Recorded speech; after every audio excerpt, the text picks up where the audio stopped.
Hi guys, Ted Elsner, Sacramento Historical Fencing Academy. Today I want to talk to you about that favorite topic that keeps coming up again and again and again, and once again it's live. And that is, when we look at historical fencing, context, what is it? Well, that's really going to be the question that we're going to ask today, right? Is the context sport? Is it martial? Is it martial sport? What is it? There's a lot of thoughts on this, and so let's get into it in just a second. Before we get started, as always, guys, if you haven't, if you could, hit that like button. It makes a really big difference for us. Maybe subscribe if you haven't already. Follow us on Facebook. Leave a comment. You know the drill. Anyway, so a discussion has popped up on Facebook, once again, about, kind of context. And it's always Meyer, right? People always want to throw rocks at Meyer that, oh, he's being very sporting, whereas early, KDF in the RDL tradition, that's all a martial context and it's meant for real fighting, but Meyer's totally a sport guy. Or, actually came up in a comment to one of my previous videos that, Meyer's this like martial sport guy where, yeah, he's fighting and they're doing it for sport, but they're also, they're amateurs, basically, right? The idea that they're not really going to war versus like soldiers. And this leads to some really interesting stuff. Let's start with that last one first, because it's kind of an interesting one to get out of the way. We often in modern society have this mindset of like soldiers are going to be the best fighters out there. And while there are certainly some soldiers that will be the best fighters out there, the reality is that a lot of this is based on kind of popular fiction, right? Most soldiers are not going to be the best fighters. It's just the reality of the thing. The training that a soldier gets takes a period of weeks or months right before being sent to war at most, versus you can have, for instance, maybe when we look at history or kind of modern stuff, somebody that has trained their entire life to fight is going to be a better fighter. So let's give an example of that for modern context, right? And then we'll walk it back from there. So if, let's say, the Navy SEALs, right, who are some tough individuals, and I've never met a Navy SEAL, but I've met other, Special Forces guys. They're definitely tough guys, and no discredit to them. But if they were the best, like, hand-to-hand fighters out there, we would expect to see a lot of them just absolutely dominating in something like UFC, mixed martial arts kind of situations, right? They'd be going in and they'd be whooping ass, and they'd be beating up these people that are being, specially trained and focused on private training for that type of fighting in the context, right? That's what we would see. Except we don't. We see that the people that are able to dedicate their entire life to that one specific thing will be generally better at it. So if we're talking a one-on-one fighting situation, in pretty much most contexts, we'll find that someone that has trained for that specifically is going to be better than a general purpose soldier. Okay, let's back it up then to talking about the context for Meyer, right? Meyer teaches weapons of war. He teaches the quarterstaff. He teaches that as a lead into the halberd. He teaches the pike. Those later two, especially the halberd and the pike, are the main weapons of warfare during his period of time. But people say, oh, well, but, he's sport, whatever. Like, look how he's using them. It's for a sporting context. He's doing stuff that you would never do in, like, a pike square. Yeah, you're right, because you know what you need to be able to do when you're in a pike square is you need to be able to stand with 399 of your closest personal friends, point your pike at the enemy, and then walk towards him. Like, that's what you need to be able to do. The training, we have manuals for military training during Meyer's period. They exist. They're a thing. They teach you how to pick your weapon up. They teach you how to put your weapon down. They teach you how to point your weapon at the enemy in various forms. And that is what you need a pike square to be able to do. Being able to, do dedicated techniques? No. Not really a thing. Interestingly, we do have some references, although, oh my God, are they so difficult to track down, to the Doppelsoldner of Meyer's time, and especially earlier, needing to be certified by the Marksbrüder, the private fencing academy, right? Well, club, socialization, group, whatever, how guild, right?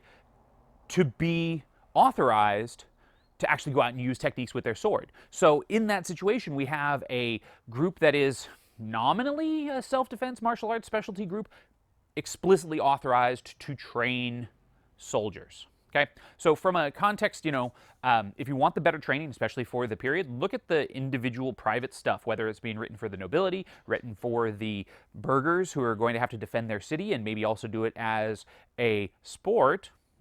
Get back to that in just a second, versus the manuals that are simply for, everybody, right? Like conscripts all the way up, peasants all the way through the burghers to pick up a sword, or excuse me, pick up a pike, put it down, point it at the enemy, go from there.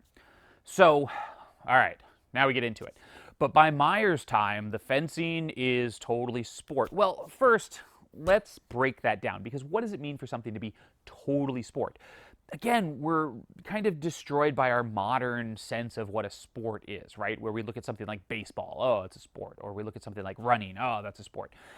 Look back through history and see some of the different things that are considered to be sports. Now, a lot of them have gone out of fashion, right? Bear baiting is no longer an acceptable sport. Dog fighting and cockfighting are no longer acceptable sports. We frown on those things. One sport that still exists, and it is frowned upon, but it has roots to the period we're talking about, bullfighting. Bullfighting is a sport, right? It's not martial. You're not going out and killing other people, but it's a sport, and it's definitely training you for certain things, and it has ties to the era, and it involves real risk and real death. There was a bullfighter just killed a couple of weeks ago, I think, got gored by a bull that he failed to avoid. So, hey, point for the bull.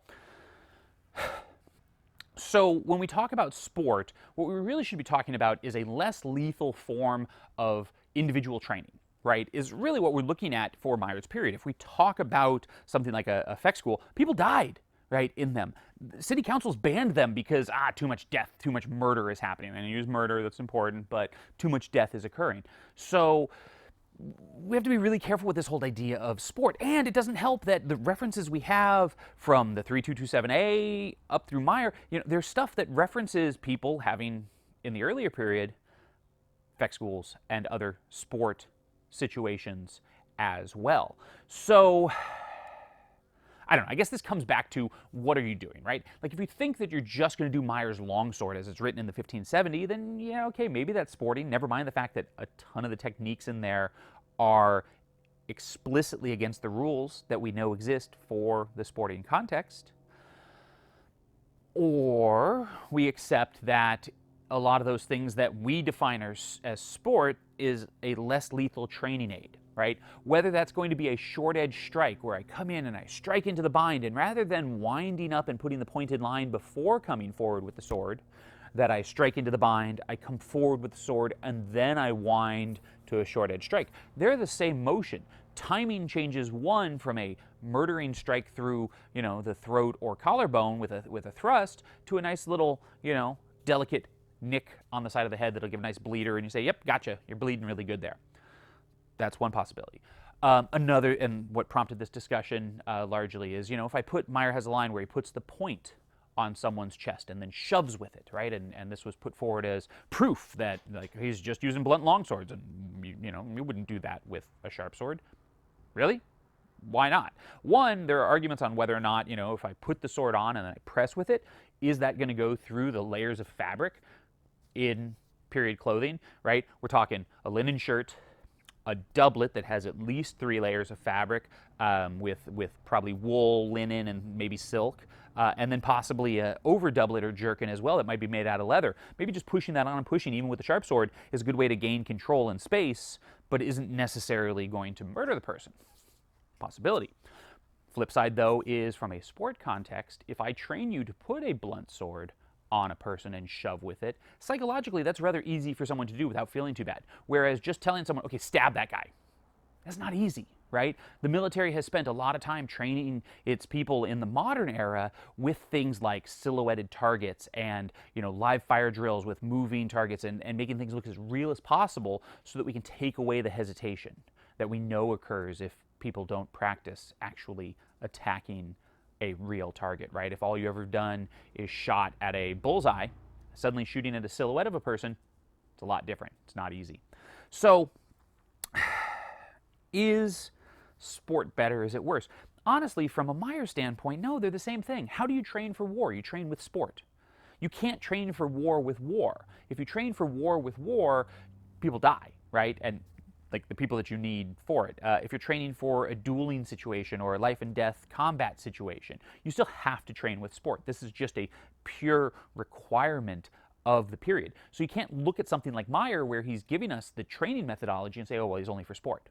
Oh, okay, well, how then was the RDL tradition training its material? How were Ringek, Danzig, and Lev like actually getting people to do those things without killing them, if not by implementing things that Meyer gets derided for sport?